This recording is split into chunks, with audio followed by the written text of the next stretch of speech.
ഞാൻ Robin Mathew. ഷെക്കേന world ടുഡേയിലേക്ക് ഏവർക്കും സ്വാഗതം. ഉക്രൈൻ റഷ്യ യുദ്ധം തുടങ്ങിയിട്ട് ഇന്ന് 4 വർഷം തികയുകയാണ്. ഇരുഭാഗത്തും കനത്ത നാശനഷ്ടങ്ങളുണ്ടാക്കിയ യുദ്ധം ഇനിയും സമാധാനത്തിലേക്ക് എത്തിയിട്ടില്ല. കൊല്ലപ്പെട്ടവരും പരിക്കേറ്റവരുമായ ലക്ഷക്കണക്കിന് സാധാരണക്കാരാണ് ഈ യുദ്ധത്തിന്റെയും ഇരകൾ. ജനസംഖ്യയിൽ പകുതി മാത്രമേ ഉക്രൈനിൽ ഇപ്പോൾ അവശേഷിക്കുന്നുള്ളൂ. 2022 ഫെബ്രുവരി 24 റഷ്യൻ സൈന്യം ഉക്രൈനിലേക്ക് അതിക്രമിച്ചു കയറി 4 വർഷം പിന്നിടുമ്പോൾ യുദ്ധം കൂടുതൽ ആശങ്കാജനകമായ മറ്റൊരു ഘട്ടത്തിലേക്ക് കടക്കുകയാണ്. യുദ്ധത്തിന്റെ ആദ്യഘട്ടത്തിൽ ഉണ്ടായിരുന്ന നാടകീയതയും പ്രതീക്ഷകളും ഇപ്പോൾ ദുരിതങ്ങൾക്കും ഉത്കണ്ഠകൾക്കും വഴിമാറിയിരിക്കുകയാണ്. സമാധാനത്തിനായുള്ള കാര്യമായ നീക്കങ്ങളൊന്നും തന്നെ എവിടെയും എത്തുന്നില്ല. ഏകദേശം 1200 കിലോമീറ്റർ ദൈർഘ്യത്തിലാണ് യുദ്ധമുഖം വ്യാപിച്ചു കിടക്കുന്നത്. ഇന്ന് ഉക്രൈന്റെ 1/5 ഭാഗം റഷ്യയുടെ നിയന്ത്രണത്തിലാണ്.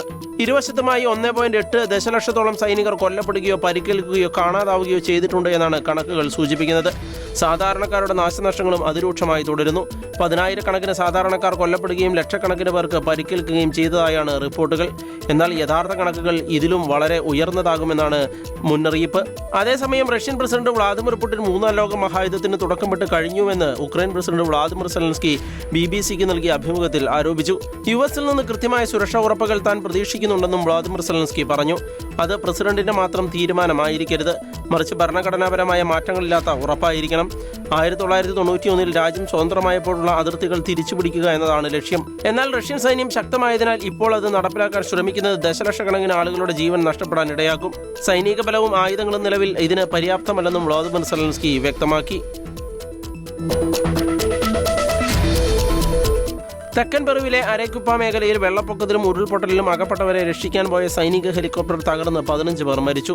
പെറു എയർഫോഴ്സിന്റെ Mi-17 എന്ന ഹെലികോപ്റ്ററാണ് തകർന്നത്. തിങ്കളാഴ്ച ചാര ജില്ലയിൽ രക്ഷാപ്രവർത്തകർ ഹെലികോപ്റ്ററിന്റെ അവശിഷ്ടങ്ങൾ കണ്ടെത്തിയതായി അധികൃതർ അറിയിച്ചു. മരിച്ചവരിൽ 11 യാത്രക്കാരും 4 ജീവനക്കാരും 7 കുട്ടികളുമാണ്.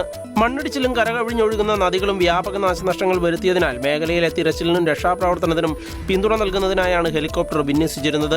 ഞായറാഴ്ച വൈകുന്നേരം 4:30ഓടെയാണ് ഹെലികോപ്റ്ററുമായുള്ള റേഡിയോ ബന്ധം നഷ്ടമായത്. പിസ്കോയിൽ നിന്ന് ചാര മേഖലയിലേക്ക് പോവുകയായിരുന്നു ഹെലികോപ്റ്റർ.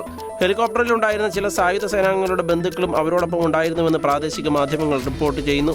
മരിച്ച കുട്ടികളിൽ ഒരാൾക്ക് 3 വയസ്സായിരുന്നതായും റിപ്പോർട്ടുണ്ട്. തങ്ങളുടെ സൈനികർക്കും യാത്രക്കാർക്കും സംഭവിച്ച നികത്താനാവാത്ത ഈ നഷ്ടത്തിൽ അവരുടെ കുടുംബാംഗങ്ങളുടെയും സുഹൃത്തുക്കളുടെയും മുഴുവൻ വ്യോമസേനാ കുടുംബത്തിന്റെയും ദുഃഖത്തിൽ ഞങ്ങൾ പങ്കുചേരുന്നുവെന്ന് പെറു വ്യോമസേന ഔദ്യോഗിക പ്രസ്താവനയിലൂടെ അറിയിച്ചു. 15 ദിവസത്തിനകം ആണവ കരാറിൽ തീരുമാനമായില്ലെങ്കിൽ ആക്രമണം ഉണ്ടാകുമെന്ന അമേരിക്കൻ മുന്നറിയിപ്പിൽ യുദ്ധഭീതിയിൽ തുടർന്ന് മിഡിൽ ഈസ്റ്റ് ഏത് ആക്രമണത്തെയും അതിശക്തമായി നേരിടുമെന്നാണ് ഇറാന്റെ നിലപാട്. എങ്കിലും ആണവ വിഷയത്തിൽ നയതന്ത്രപരമായ പരിഹാരത്തിന് സാധ്യതയുണ്ടെന്ന് ഇറാൻ വിദേശകാര്യമന്ത്രി അബ്ബാസ് ആരാച്ചി പറഞ്ഞു.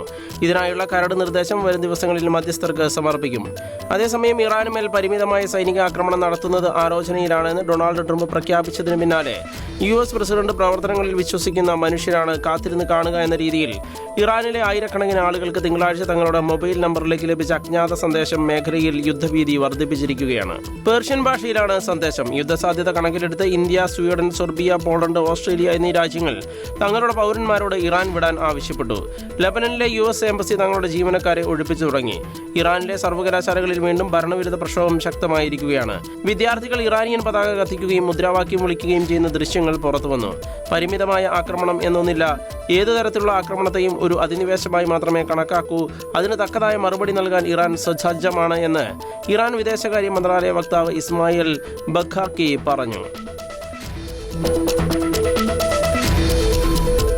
ഡൊണാൾഡ് ട്രംപ് ഏർപ്പെടുത്തിയ ഇറക്കുമതി തീരുവ നിയമവിരുദ്ധമാണെന്ന് US സുപ്രീം കോടതി വിധിച്ചതിന് പിന്നാലെ വിദേശ രാജ്യങ്ങൾക്ക് കനത്ത മുന്നറിയിപ്പുമായി ട്രംപ്.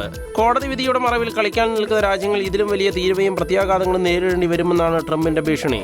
വർഷങ്ങളായി US-നെ കൊള്ളയടിക്കുന്ന രാജ്യങ്ങൾ കോടതി വിധിയെ കൂട്ടുപിടിച്ച് കളിക്കാൻ ശ്രമിച്ചാൽ അവർക്ക് മുൻപ് ഉള്ളതിനേക്കാൾ ഉയർന്ന തീരുവയും പ്രത്യാഘാതങ്ങളും നേരിടേണ്ടി വരും. ജാഗ്രത പാലിക്കുക എന്നാണ് ട്രംപ് തന്റെ സമൂഹ മാധ്യമമായ ട്രൂത്ത് സോഷ്യലിൽ കുറിച്ചത്. ട്രംപ് ഏർപ്പെടുത്തിയ ഇറക്കുമതി തീരുവ പ്രസിഡന്റിന്റെ അധികാരപരിധിക്ക് പുറത്താണെന്ന് ചൂണ്ടിക്കാട്ടി 6-3 ഭൂരിപക്ഷത്തിൽ സുപ്രീം കോടതി റദ്ദാക്കിയിരുന്നു. വിധി വന്ന മണിക്കൂറുകൾക്കകം തന്റെ വ്യാപാര പദ്ധതികൾ സംരക്ഷിക്കുന്നതിനായി വിദേശ ഉൽപ്പന്നങ്ങൾക്ക് 10% ഇറക്കുമതി തീരുവ ചുമത്തിക്കൊണ്ടുള്ള പുതിയ ഉത്തരവിൽ ട്രംപ് ഒപ്പുവെച്ചു. തൊട്ടടുത്ത ദിവസം ഇത് 15% ഉയർത്തുകയും ചെയ്തു. കനത്ത മഞ്ഞുവീഴ്ചയിൽ വലഞ്ഞ് അമേരിക്ക. കഴിഞ്ഞ 10 വർഷത്തിനിടയിലെ ഏറ്റവും ശക്തമായ മഞ്ഞുവീഴ്ചയാണിതെന്ന് കാലാവസ്ഥാ നിരീക്ഷകർ പറയുന്നു. പലയിടങ്ങളിലും 2 അടിയിലധികം മഞ്ഞ് അടിഞ്ഞുകൂടി. റോഡ് ഐലൻഡിലെ വാർവിക് എന്ന സ്ഥലത്താണ് ഏറ്റവും കൂടുതൽ മഞ്ഞുവീഴ്ച രേഖപ്പെടുത്തിയത്. US-ലുടനീളം 5000-ലധികം വിമാന സർവീസുകൾ റദ്ദാക്കി. ന്യൂയോർക്ക്, ബോസ്റ്റൺ, ന്യൂജേഴ്സി വിമാനത്താവളങ്ങളെയാണ് മഞ്ഞുവീഴ്ച സാരമായി ബാധിച്ചത്. പൊതുഗതാഗത സംവിധാനങ്ങളും പലയിടത്തും നിർത്തിവെച്ചു. ശക്തമായ കാറ്റും കനത്ത മഞ്ഞും കാരണം മരങ്ങൾ കടപുഴകി വീണതിനെ തുടർന്ന് ഏകദേശം 4.5 ലക്ഷത്തോളം ഉപഭോക്താക്കൾ ഇരുട്ടിലായി. 24 മണിക്കൂറിനുള്ളിൽ വായുമർദ്ദം കുത്തനെയിടിയുന്ന ബോംബ് സൈക്ലോൺ പ്രതിഭാസമാണ് കനത്ത മഞ്ഞുവീഴ്ചയ്ക്ക് കാരണമായത് എന്ന് കാലാവസ്ഥാ വകുപ്പ് അറിയിച്ചു.